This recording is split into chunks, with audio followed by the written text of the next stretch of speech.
بسم الله الرحمن الرحيم. الحمد لله الذي خلق الإنسان علمه البيان، والصلاة والسلام على رسوله الذي أوتي جامع الكلام وعلى آله وأصحابه الكرام الذين بلغوا الأحكام بفصيح الكلام.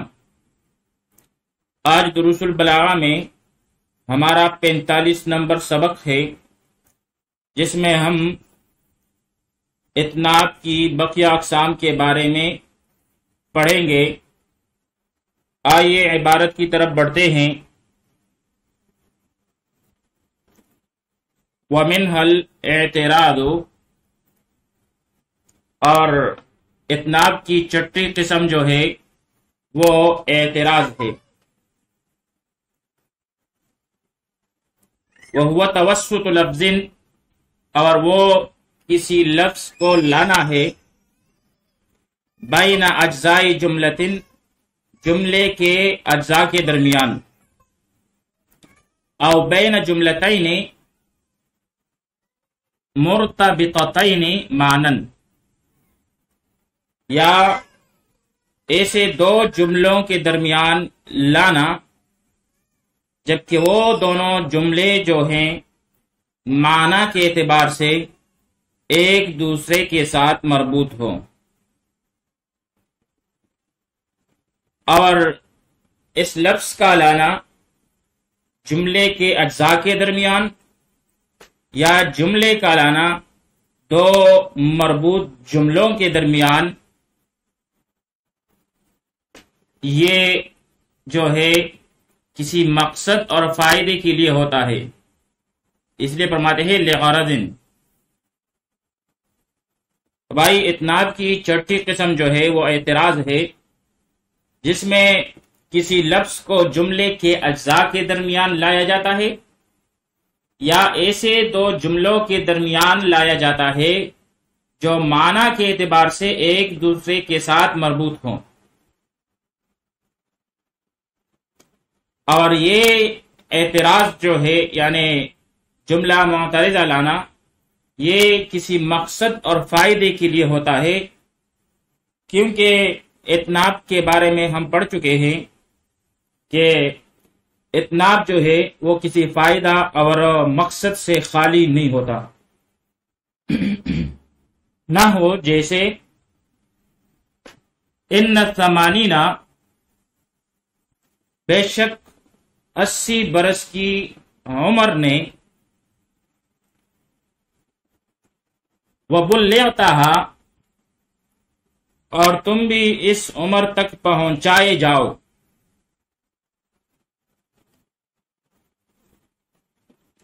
قَدْ أَحْوَجَتْ سَمْعِي، قَدْ أَحْوَجَتْ اس نے محتاج بنا دیا ہے سمعی میرے کانوں کو، اِلَى ترجمان، ترجمان یعنی بے شک 80 سال کی عمر نے میرے کانوں کو ایک ترجمان کا محتاج بنا دیا ہے. وَبُلِّغْتَهَا، اور خدا کرے تم بھی اس عمر تک پہنچائے جاؤ. تو اب یہاں پر محل استشہاد جو ہے وہ وَبُلِّغْتَهَا ہے.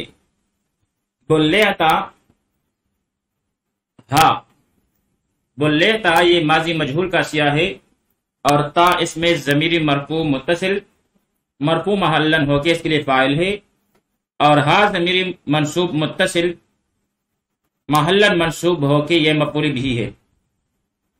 پھر فعل اپنے فاعل اور مفعول بھی سے مل کر یہ پورا جملہ ہو کر جملہ معترضہ ہے، کیونکہ ان 80 قد احوجت سمعی الی ترجمانی، ان 80 اور پھر قد احوجت سمعی الی ترجمانی، یہ دونوں جو ہے یہ مربوط ہیں، جبکہ درمیان میں وَبُلِّغْتَهَا یہ معنی کے لحاظ سے ان دونوں کے ساتھ مربوط نہیں ہے. اب یہاں پر بلغتا سیاہ واحد مذکر حاضر، بحث اس بات پہلے ماضی مجہول، اسباب تفعیل، بلغ یبلغ تبلیغا بمعنی پہنچانا. احوجت یہ واحد مؤنث غائب کا سیاہ ہے، بس اس بات فعل ماضی معلوم، اسباب افعال، احوج یحوج احواجا بمعنی محتاج بنانا، ضرورت مند بنانا. تو بھائی یہاں وَبُلِّغْتَهَا جملہ معترضہ ہے. آئیے اب اس شعر کی ترکیب بھی پڑھ لیتے ہیں. ان ثمانین، ان حرف از حروف مشبہ بالفعل، ثمانین یہ منصوب ہے یا لفظی کے ساتھ، اور یہ اسم ہے انا کے لیے. پھر وَبُلِّغْتَهَا یہ فعل با فاعل اور مفعول بھی مل کر جملہ فعلیہ خبریہ ہو کر یہ جملہ معترضہ ہے. پھر آگے جا کر قد برائے تحقیق، احوجت چونکہ واحد مؤنث غائب کا سیاہ ہے تو اس میں یہ ضمیر جو ہے اس کے لیے فاعل ہے. سمعی یہ مضاف الیہ مل کر مرکب اضافی ہو کر یہ مفعول بھی ہے احوجت فعل کے لیے. الا جارا ترجمان مجرور، پھر جار مجرور مل کر یہ متعلق ہوا احوجت فعل با فاعل کے ساتھ. پھر فعل اپنے فاعل مفعول بھی اور متعلق کے ساتھ مل کر جملہ فعلیہ خبریہ ہو کر یہ ماقبل کے انا کے لیے خبر ہوئی. پھر انا اپنے اسم اور خبر کے ساتھ مل کر جملہ اسمیہ خبریہ ہوا. تو بھائی انا جو ہے یہ حرف از حروف مشبہ بالفعل ہے، الثمانین اس کے لیے اسم ہے، جبکہ قد احوجت سمعی الی ترجمانی یہ اس کے لیے خبر ہے. تو یہ جو ہے مانن مربوط ہے، جبکہ وہ بُلِّغْتَهَا یہ درمیان میں جملہ معترضہ ہے. مثال جو دی گئی ہے وَنَحْوُ قَوْلِهِ تَعَالَى، اور جیسے کہ اللہ تعالیٰ کا یہ قول ہے وَيَجْعَلُونَ لِلَّهِ الْبَنَاتِ، اور وہ کفار اللہ تعالیٰ کے لیے لڑکیاں ٹھہراتے ہیں. سبحانہ، حالانکہ اللہ تعالیٰ ایسی چیزوں سے پاک ہے. وَلَهُمْ مَا يَشْتَهُونَ، اور اپنے لیے جو چاہتے ہیں ٹھہراتے ہیں. اب یہاں پر اس دوسری مثال میں جو آیت دی گئی ہے اس میں سبحانہ یہ جملہ معترضہ ہے، کیونکہ یجعلون للہ البنات اور وَلَهُمْ مَا يَشْتَهُونَ یہ دونوں جملے جو ہیں یہ معنن مربوط ہیں، جبکہ درمیان میں سبحانہ یہ جملہ معترضہ ہے. پھر سبحانہ جو ہے یہ مفعول مطلق ہے اور اس کا فعل محذوف ہے، اصل میں یوں ہے اُسَبِّحُهُ سبحانہ. پھر ان دونوں مثالوں میں ان الثمانین وَبُلِّغْتَهَا اور آیت کریمہ میں دونوں میں جملہ معترضہ لایا گیا ہے. تو بھائی دونوں میں ہر ایک کا اپنا مقصد ہے. پہلی مثال میں وَبُلِّغْتَهَا سے مقصود دعا دینا ہے، جبکہ دوسری مثال میں سبحانہ سے مقصود اور غرض جو ہے وہ تقدیس باری تعالی ہے، یعنی اللہ تعالی کی پاکی بیان کرنا مقصود ہے. تو بھائی یہاں تک یہ چھٹی قسم ہوئی اتناب کی، جبکہ ساتویں قسم جو ہے وہ ہے ایغال۔ چنانچہ فرماتے ہیں وَمِنْهَا الْإِيغَالُ، اور اتناب کی قسموں میں سے ساتویں قسم جو ہے وہ ایغال ہے۔ ایغال یہ اوغل فی البلاد سے ماخوذ ہے۔ اوغل فی البلاد، وہ دور چلا گیا، اور باب ضرب یضربو سے وغل یغل وغولا فی الشیء، یعنی داخل ہو کر چھپ جانا اور دور ہو جانا۔ جبکہ اصطلاح میں وہ ہوا ختم الکلامی، ایغال جو ہے وہ کلام کو ختم کرنا ہے، بما اس لفظ پر یفید غرضا جو کسی عرض کا فائدہ دے، یتم المعنی بدونہ، حالانکہ معنی جو ہے اس کے بغیر بھی پورا ہو جائے۔ یعنی اصطلاح میں ایغال کہتے ہیں کہ بھائی کلام کو ایسے لفظ پر ختم کیا جائے جو کسی نقطہ کا اور عرض کا فائدہ دے،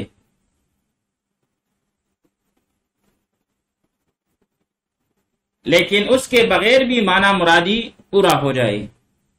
یعنی اگر اس لفظ کو نہ بھی ذکر کیا جائے تب بھی متکلم کا اصل مقصود پورا ہو جائے۔ جیسے کہ مثال میں ہے کل مبالغۃ فی قول الخنساء، جیسے ہنسا کے قول میں جو مبالغہ مقصود ہے اس شعر میں، جو اس نے اپنے بھائی کے بارے میں کہا تھا، وَإِنَّ صَخْرًا، اور بے شک صخر جو ہے، جو کس کا بھائی ہے، لَتَأْتَمُّ الْهُدَاةُ بِهِ،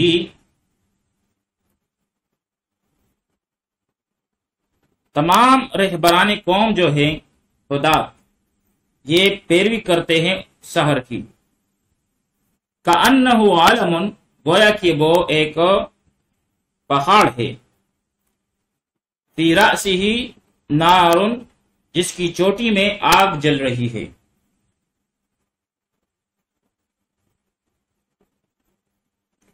بے شک میرے بھائی صخر کی شخصیت اتنی بلند تھی کہ اس کی قوم کے سارے رہنما اور رہبران قوم جو ہیں اس کی اقتداء کیا کرتے تھے، گویا کہ وہ رفعت شان اور عزت کے اعتبار سے ایک اتنا بلند پہاڑ تھا جس کی چوٹی پر آگ کا ایک شعلہ ہے، جس سے ساری آبادی جگمگا رہی ہے۔ اب اس شعر میں صخر کو پہاڑ کے ساتھ تشبیہ دی ہے، اور وجہ تشبیہ جو ہے وہ اقتداء ہے، کہ جس طرح پہاڑ سے رہنمائی حاصل کی جاتی ہے اسی طرح صخر سے بھی لوگ رہنمائی حاصل کرتے تھے۔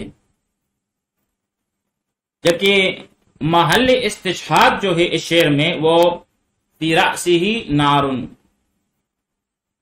یہ محل استشہاد ہے، فی رأسہ نارن۔ حالانکہ مقصود جو ہے وہ یہاں تک بھی حاصل ہو جاتا ہے کأنہ عالم، گویا کہ وہ پہاڑ ہے، کیونکہ پہاڑ سے رہنمائی حاصل کرنا مقصود ہوتا ہے، لیکن مبالغہ کے لیے کلام کی آخر میں فی رأسہ نارن بڑھا دیا گیا، اور اگر اس کو ذکر نہ بھی کیا جاتا تب بھی کوئی فرق نہ پڑتا۔ تو بھائی اسے کہتے ہیں ایغال۔ صخر جو ہے یہ ہنسا کا بھائی ہے، اور اس کے مرثیے پر انہوں نے یہ اشعار کہے تھے، جس میں سے ایک شعر یہ ہے لتا تم، اس میں لام تاکید کے لیے ہے، اور تم یہ سیاہ واحد مؤنث غائب، بس اس بات فعل مضارع معلوم اسباب افتعال بمانا اقتدا کرنا. تم یہ واحد مؤنث غائب کا سیاح ہے باب افتعال سے. اتم یأتم ائتماما، ائتم یأتم ائتماما باب افتعال سے ہے بمانا اقتدا کرنا. حدات یہ ہادیون کی جمع ہے، جیسے قضات قاضیون کی جمع ہے، اور ہادیون کا معنی ہے رہبر قوم، راستہ بتلانے والا. عالمون اس کی جمع اعلام آتی ہے بمانا اونچا پہاڑ. یہاں پر یہ پہاڑ کے معنی میں مستعمل ہے. اس کے علاوہ اس کے دیگر معانی بھی ہیں، جیسے جھنڈا، قوم کا سردار، علامت، نشانی وغیرہ. تو بھائی ایغال جو ہے، ایغال اس میں کلام کو ایک ایسے لفظ پر ختم کیا جاتا ہے جو کسی عرض کا فائدہ تو دے، لیکن اگر اس کو ذکر نہ بھی کیا جائے تب بھی اصل مقصود جو ہے وہ حاصل ہو، لیکن اس میں مبالغہ پیدا کرنے کے لیے، مثال کے طور پر اس شعر میں جو ہے، اور کچھ زائد مقصد کے حصول کے لیے اس کو ذکر کر لیا جاتا ہے، تو بھائی اسے کہتے ہیں ایغال. آئیے اب اس شعر کی ترکیب بھی پڑھ لیتے ہیں. وَإِنَّ صَخْرًا اس میں واو جو ہے مستانفہ، ان حرف از حروف مشبہ بالفعل، صخرًا اس کے لیے اسم، لَتَأْتَمُّ اس میں لام برائے تاکید، اور تم یہ فعل ہے، الہدات یہ فاعل ہے، بھی متعلق. پھر فعل اپنے فاعل اور متعلق کے ساتھ مل کر جملہ فعلیہ خبریہ ہو کر یہ خبر ہے انا کے لیے. پھر انا اپنے اسم اور خبر کے ساتھ مل کر جملہ اسمیہ خبریہ ہوا. کأنہ اس میں کأنہ حرف از حروف مشبہ بالفعل، اور ہو ضمیر جو ہے ضمیر منصوب متصل محلن منصوب ہو کے اس کے لیے اسم ہوا. عالمن یہ موصوف ہے اور اس کے لیے صفت جو ہے وہ آگے کا جملہ ہے فی رأسہ نارن. فی رأسہ ثابت سے متعلق ہو کر فی جارہ ہے، اور رأسہ مرکب اضافی ہو کر مجرور ہے. پھر جار مجرور میں کر یہ ثابت سے متعلق ہو کر خبر مقدم نارن مبتدائی مؤخر کے لیے. پھر مبتدائی مؤخر اپنی خبر مقدم سے مل کر جملہ اسمیہ خبریہ ہو کر یہ صفت ہے عالم موصوف کے لیے. پھر موصوف صفت مل کر یہ خبر ہے کأنہ حرف از حروف مشبہ بالفعل کے لیے. پھر کأنہ اپنے اسم اور خبر کے ساتھ مل کر جملہ اسمیہ خبریہ ہوا. تو بھائی یہاں تک یہ 7ویں قسم ہوئی اتناب کی، جبکہ 8ویں قسم جو ہے وہ ہے التزئیل. چنانچہ فرماتے ہیں وَمِنْهَا التَّزْئِيلُ اتناب کی قسموں میں سے 8ویں قسم جو ہے وہ تزئیل ہے. تزئیل کیا ہے؟ وَهُوَ تَعْقِيبُ الْجُمْلَةِ بِالْأُخْرَى، وَهُوَ تَعْقِيبُ الْجُمْلَةِ بِالْأُخْرَى یعنی ایک جملے کے بعد دوسرے جملے کو لانا.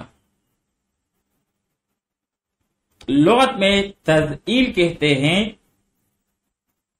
ایک چیز کو دوسری چیز کے ذیل میں بیان کرنا، جبکہ اصطلاح میں تزئیل کی تعریف یہ ہے وَهُوَ تَعْقِيبُ الْجُمْلَةِ بِأُخْرَى ایک جملے کے بعد دوسرا جملہ لایا جائے، اور وہ دوسرا جملہ جو ہے تشتمل علی معناها وہ دوسرا جملہ پہلے جملہ کے معنی پر مشتمل ہو. تاکیدن لہا، اور اس کے لیے تاکید ہو. یعنی تزئیل جو ہے یہ ہے کہ ایک جملے کے بعد دوسرا جملہ لایا جائے اور وہ دوسرا جملہ جو ہے وہ پہلے جملے کے معنی پر مشتمل ہو اور اس کے لیے تاکید ہو، تو اسے کہتے ہیں تزئیل. پھر تزئیل جو ہے اس کی دو قسمیں بنتی ہے. چنانچہ فرماتے ہیں وَهُوَ اما ان یکون جاریا مجرى المثل، کہ کبھی یہ تذلیل جو ہے اس میں جو دوسرا جملہ لایا جاتا ہے جملہ ثانیہ، وہ ضرب المثل کے قائم مقام ہوتا ہے. اب ضرب المثل کے قائم مقام کیوں ہوتا ہے؟ لاستقلال معناہ، اس سبب سے کہ اس کا معنی جو ہے وہ مستقل ہوتا ہے. وَإِسْتِغْنَائِهِ عَمَّا قَبْلَهُ، اور وہ اپنے ما قبل سے مستغنی ہو. جملہ ثانیہ جو ذکر کیا جاتا ہے اول جملے کے بعد جو دوسرا جملہ لایا جاتا ہے تزئیل میں، جو کہ پہلے جملے کے معنی پر مشتمل ہوتا ہے اور اس کے لیے تاکید ہوتا ہے، لیکن یہ دوسرا جملہ جو ہے یہ ضرب المثل کے قائم مقام ہوتا ہے اپنے معنی کے مستقل ہونے کی وجہ سے اور ما قبل سے مستغنی ہونے کی وجہ سے. یعنی اس سے حکم کلی مقصود ہو اور کثیر الوقوع جو ہے وہ استعمال ہو اور اپنے ما قبل سے بالکل جدا ہو. کقولہ تعالی، جیسے اللہ تعالی کا یہ قول جاء الحق وزهق الباطل، حق آ گیا اور باطل مٹ گیا. یہ اول جملہ. اور دوسرا جملہ ان الباطل کان زہوقا، بے شک باطل مٹنے والا ہی تھا، بے شک باطل مٹنے ہی کی چیز ہے. اب یہاں پر دوسرا جملہ جو ہے اس آیت کریمہ میں ان الباطل کان زہوقا، یہ معنی کے لحاظ سے مستقل ہے اور پہلے جملے یعنی وزهق الباطل پر موقوف نہیں ہے. اور یہ کہ مزید یہ کہ یہ ضرب المثل کے طور پر بھی استعمال ہوتا ہے.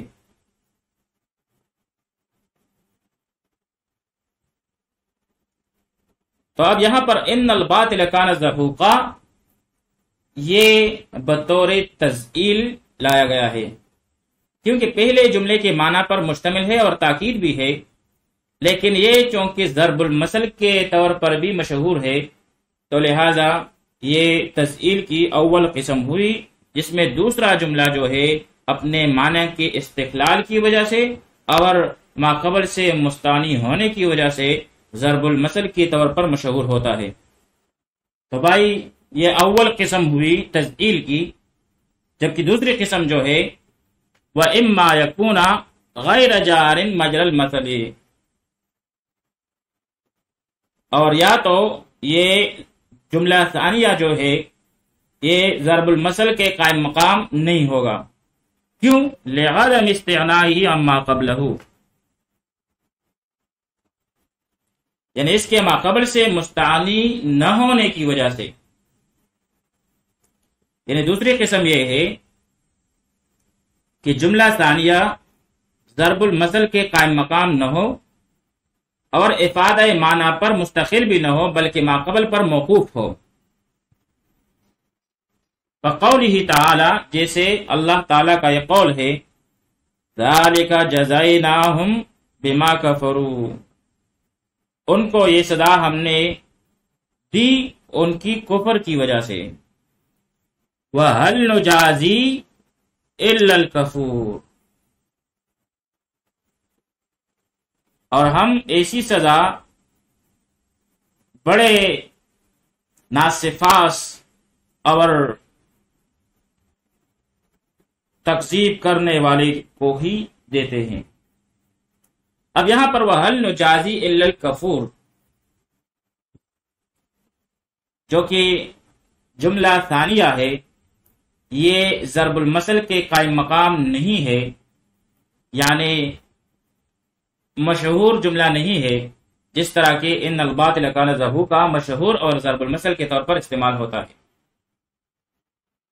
اور یہ کہ یہ افعال معنی میں مستقل بھی نہیں ہے، بلکہ پہلے جملے کی تاکید کے لیے آیا ہے، کیونکہ بات تو پہلے ہی جملہ میں پوری ہو گئی تھی، لہذا هل نجازی الا الکفور یہ بھی تذعیل ہی ہے، لیکن یہاں پر یہ تذعیل کی دوسری قسم ہوئی۔ تو بھائی یہاں تک یہ اتناب کی 8ویں قسم ہوئی، یعنی تذعیل، جس میں ایک جملہ کے بعد دوسرا ایسا جملہ لایا جاتا ہے جو پہلے جملے کے معنی پر مشتمل ہوتا ہے اور اس کی تاکید ہوتا ہے۔ تو کبھی تو جملہ ثانیہ ضرب المثل کے طور پر مشہور ہوتا ہے اور کبھی نہیں ہوتا، تو اس لحاظ سے یہ تذعیل کی 2 قسمیں بنتی ہیں۔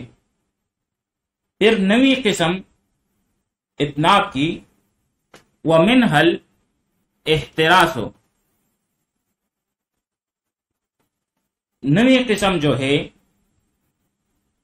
اتناب کی اقسام میں سے وہ احتراس ہے۔ وَهُوَ أَن يُؤْتَى فِي كَلَامِ يُوهِمُ خِلَافَ الْمَقْصُودِ بِمَا يَتْبَعُهُ، یعنی احتراس جو ہے یہ ہے کہ کلام میں، اس کلام میں جس میں خلاف مقصود کا وہم ہوتا ہے، کوئی ایسی چیز لائی جائے جو اس وہم کو دفع کرے، یعنی کلام ہے اور اس میں خلاف مقصود کا وہم پیدا ہونے کا خدشہ ہے، تو اس وہم کو دور کرنے کے لیے کوئی لفظ ذکر کیا جائے، کوئی جملہ لایا جائے، تاکہ خلاف مقصود کا وہم جس کا خدشہ ہے وہ زائل ہو جائے۔ اتناب کی 9ویں قسم احتراس کی تعریف یہ ہے کہ کلام میں کوئی ایسا لفظ لایا جائے جو خلاف مقصود پیدا ہونے والے وہم کو زائل کر دے، نحو جیسے اس شعر میں فسقا دیارک غیر مفسدها ثوب الربیع ودیمۃ تحمی،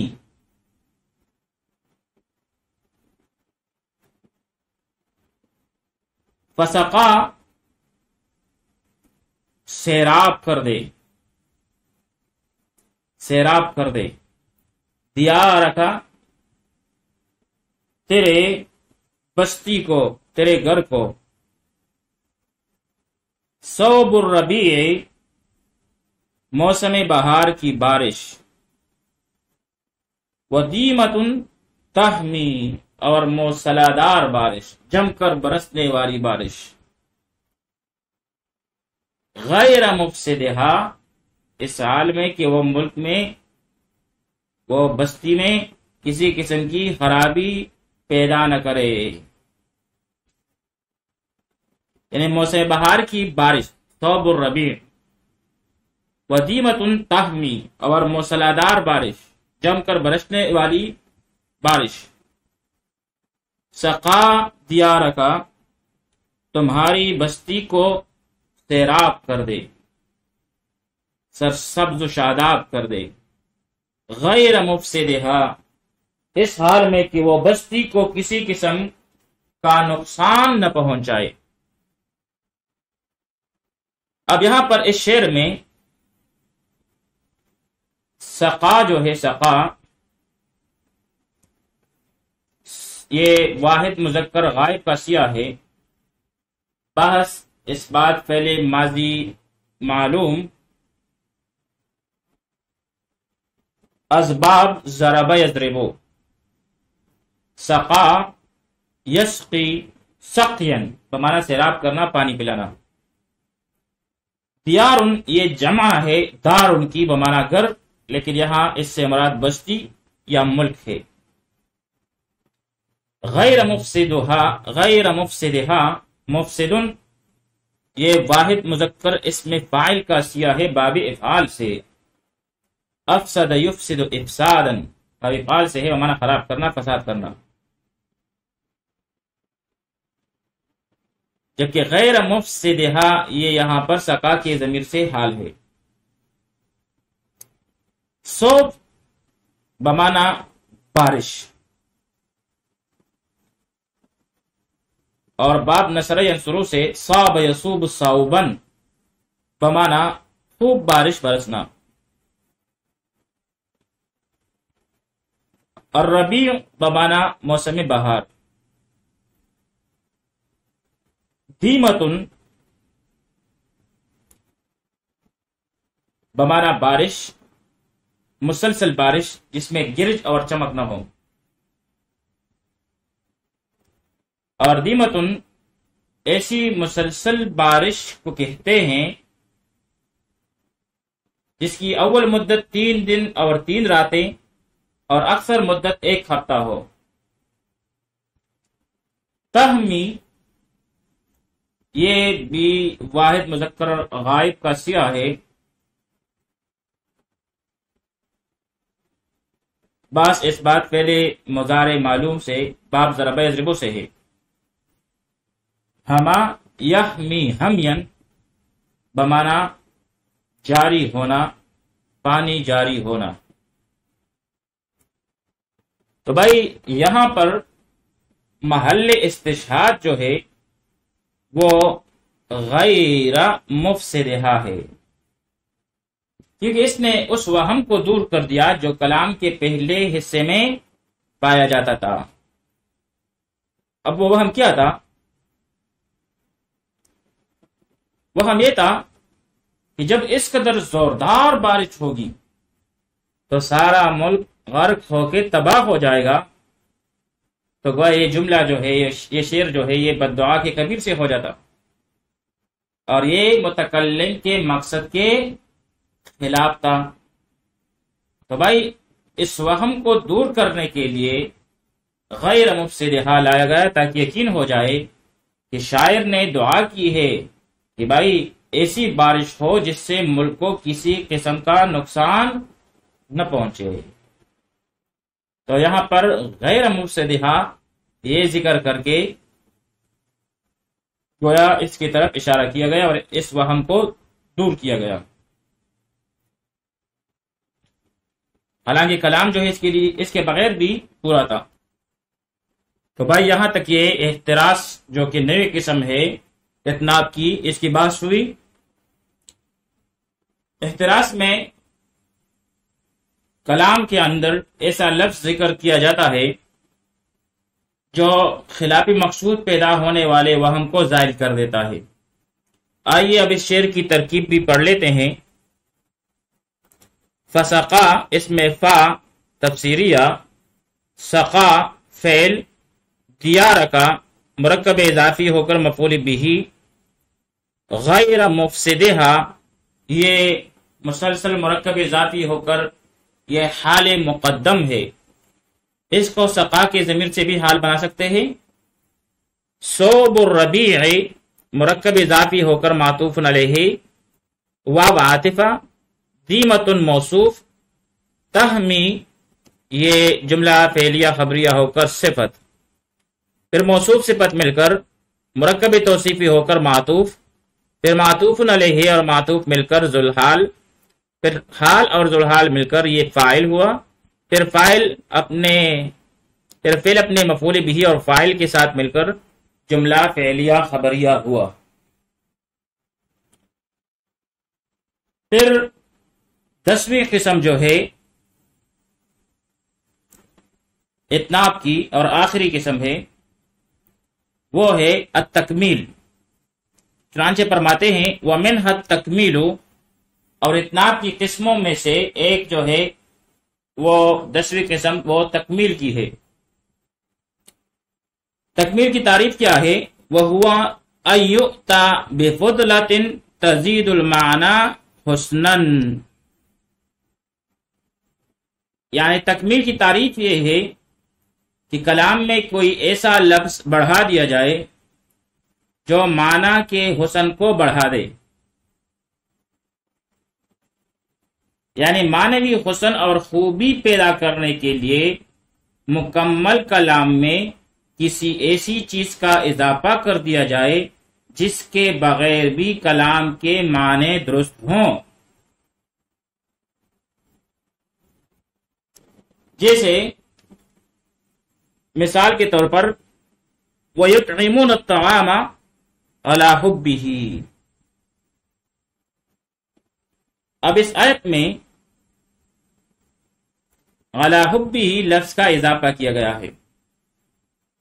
اگر اس کو نبی بڑھا دیا جاتا تب بھی سخاوت کا اس بات ثابت ہو جاتا تھا، لیکن سخاوت میں مبالغہ پیدا کرنے کے لیے علی حبہ کا اضافہ کیا گیا، اس لیے کہتے ہیں وذالک ابلغ فی الکرم، کہ اس سے سخاوت کی صفت بیان کرنے میں مبالغہ پیدا ہو گیا، یعنی سخاوت میں مبالغہ پیدا کرنے کے لیے علی حبہ کا اضافہ کیا گیا کہ باوجود طعام کی چاہت اور خود محتاج ہونے کے باوجود مسکین، یتیم اور قیدیوں کو کھلانا انتہائی زیادہ درجے کی سخاوت ہے، یعنی اپنی ضرورت کو قربان کرنا، کیونکہ طعام کی چاہت اور اس کی طرف حاجت کے باوجود جب بندہ دوسروں کو، مساکین کو، یتیموں کو کھلاتا ہے تو اس سے انتہائی درجہ کی سخاوت کی طرف اشارہ ملتا ہے۔ تو بھائی یہاں پر علی حبہ کو ذکر کر کے، جو کہ زائد کلام ہے لیکن اس میں معنی پیدا کرنے کے لیے جو کہ مبالغہ کا معنی ہے، اس کو پیدا کرنے کے لیے یہاں پر اس کو ذکر کر دیا گیا۔ اس آیت میں حبہ کی ضمیر کا مرجع اللہ کی جانب بھی لوٹانا درست ہے، مگر اس صورت میں مبالغہ وغیرہ کسی نقطے کی وجہ سے معنی کے حسن میں اضافہ نہ ہوگا، اس لیے کہ جس طعام میں حب الہی نہ ہو وہ قابل مدح ہی نہ ہوگا۔ تو حب الہی تو ہوتا ہی ہے، لیکن حب ہی کی ضمیر کو طعام کی طرف راجع کریں گے تو اس کا مطلب ہوگا کہ طعام کی طرف خود اپنی حاجت ہونے کے باوجود، اپنی چاہت ہونے کے باوجود وہ مساکین پر خرچ کرتا ہے، تو اس سے انتہائی درجے کی سخاوت بیان کرنا مقصود ہے، اور اسی سے سخاوت میں مبالغہ بیان کرنا عرض ہے۔ تو بھائی یہاں تک تکمیل کی تمام اقسام جو ہے وہ ختم ہوئے، اس کے بعد خاتمہ ہے، اور اگلے اسباق میں انشاءاللہ ان پر وہاں پر جو اصطلاحات ہے ان پر تبصرہ کریں گے۔ وصلی اللہ تعالی علی خیر خلقہ محمد وآلہ واصحابہ اجمعین۔